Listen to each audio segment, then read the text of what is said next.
So we're getting ready to practice animals. We're gonna practice a lion first. So one thing we know about lions is that they walk on 2 feet or 4 feet. Okay, so we're gonna walk on all fours and get like this, right? Another thing that I know about them is that they don't have as much room to move their necks as we do. Like we can go like that and all that stuff, but they don't really do that unless they're standing up like this and they're, right? But they don't do that as much. They normally have their neck out straight like that and their back is straight like that. So another thing I want us to notice is that lions move with their shoulders a lot. So when they walk, they don't just walk like this, but they lean into their shoulders when they move. So we're gonna be doing that. So I'm gonna go one paw, then that one will follow, then this paw, and the other side will follow. So it's gonna look something like this. Ready? Now, another thing we know about lions is that their voices are pretty loud usually. And they don't do a lot of talking, like, they don't do as much talking as they do like pacing around and watching, and then when it's time for them to use their voice, they go roar, right, like that. So usually when they roar, they open their mouths really wide, and they might even move their head around like this, roar, right? So we're gonna practice doing that. Are you ready? Let's put it all together. So we're gonna walk, walk, walk, walk, stop, roar, right? So that's the physicality of a lion, and that's the voice of a lion. Now we're gonna move to the second animal, which is a mousey.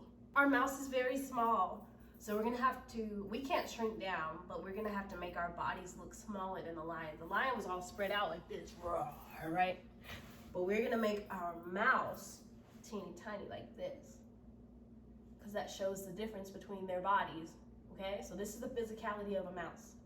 So the mouse moves a little bit quicker than the lion because they don't have as big a body, so they have to move quickly to get where they're going. So something like this. So we're gonna move as the mouse.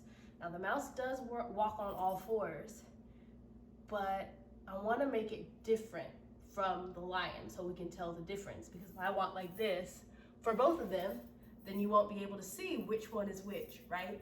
So what I'm gonna do is hold my hands like this, like I have cheese between my paws and I'm eating like that, and that's gonna show, oh, this must be the mouse, because the mouse is holding his hands like this. One thing I noticed about mice is that they move their heads around a lot. Like lions move their heads around just a little bit because they're more like slow about stuff, but a mouse, because a mouse is a prey, right, and a lion is a predator, a mouse has to look out for people that might be trying to eat it a lot, because there's cats and there's birds and there's lions and all sorts of things that like to eat mice. So mice have to be watching out for who might be looking for them, right? So they'll be like this. They'll look around a lot. So that's what we're gonna do. Now when we move, we're gonna scurry. So I'm gonna go like this. That's gonna be my scurry for the mouse, okay? So let's put it all together now. Ready? And now, for the voice of a mouse, we know that a mouse is small, so my mouse's voice is gonna be pretty high-pitched and not at the same pitch that I normally speak at. So I'm gonna take my voice up higher like this right here, and I'm gonna talk like this. Now, mice don't really say a lot in real life, but in the stories that we're gonna read, they're gonna say quite a bit. So I'm gonna practice speaking up here like this because my mouse is gonna be talking like this, and my lion is gonna be talking like this at a low voice because he is pretty loud and he has a bigger body, so his voice will be bigger, right? Now let's do a fox. Now a fox is kind of like a wild dog. They do a lot of playful things with their bodies. They jerk around, they don't move, they don't sit still as much as the other animals that we just practiced. So a fox might, if it was playing, it might be like, like that. It's gonna jump around a lot. It's also on all fours.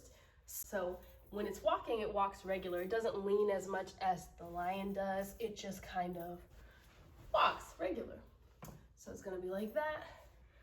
And now when he's seeing something that he wants, then his head will jerk suddenly like that.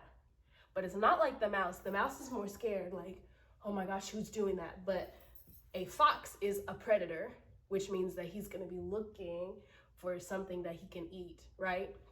So the fox is gonna be looking to hunt, not to be scared. So instead of being like this, he's gonna be like this. He's looking for something, and you can show that in your face, right? Cool. So the fox really doesn't say that much out loud. So I feel like we can be creative with how we want that fox to talk. He's a medium-sized animal. He's not as big as the lion, but he's not as small as a mouse. So he might have a more medium speaking pitch, which is basically the way that we talk normally, right? Now, if he was a bigger animal like a whale or something like that, then he might have a low voice like that. But he's not that big, but he's also not that little. Let's put it all together now. So a fox is gonna walk regular, but he's also looking to see what he can hunt. And he's gotta be quick about it because he doesn't know when his meal might be running across him. Like, what if it is a mouse coming in front of him? He's gonna have to move quickly, so he's looking quick. That's a fox. Next. Now the crow is gonna be a little different from everybody else because the crow walks on how many feet? 2. So obviously we're not gonna be able to like stand up and like walk around like a crow because a crow is still a small animal.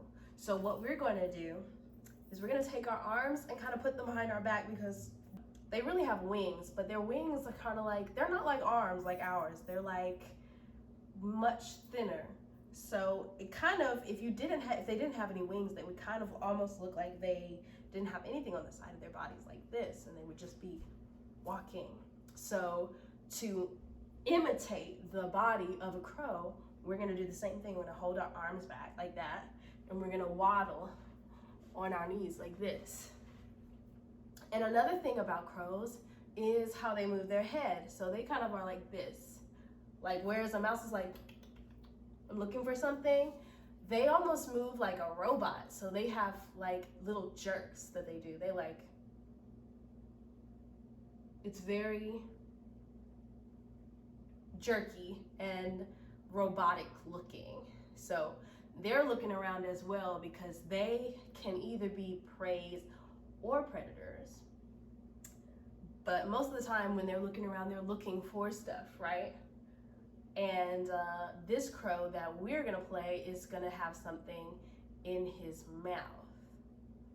So he's gonna have to get it with his mouth, with his beak like this, because he doesn't have any hands to get it with. So he's gonna have to like that and pick it up. So you're gonna have to do that in the story we're getting ready to act out. Remember that. Now, as far as how the bird talks, the bird kind of, we know that they squawk, right? They like that, right? But when they're saying English words, we can't just all the time. But what I like to do if I'm playing a bird is I speak some of the words, and then in between what I'm saying, I'll say, hello, how are you? Like that. And that sort of tells people that I'm playing a bird without me having to squawk the whole time. So let's put that together. Ready? I'm gonna move all the way back, and I'm gonna walk up to you like a bird, and then I'm gonna make the sound that birds make. Are you ready?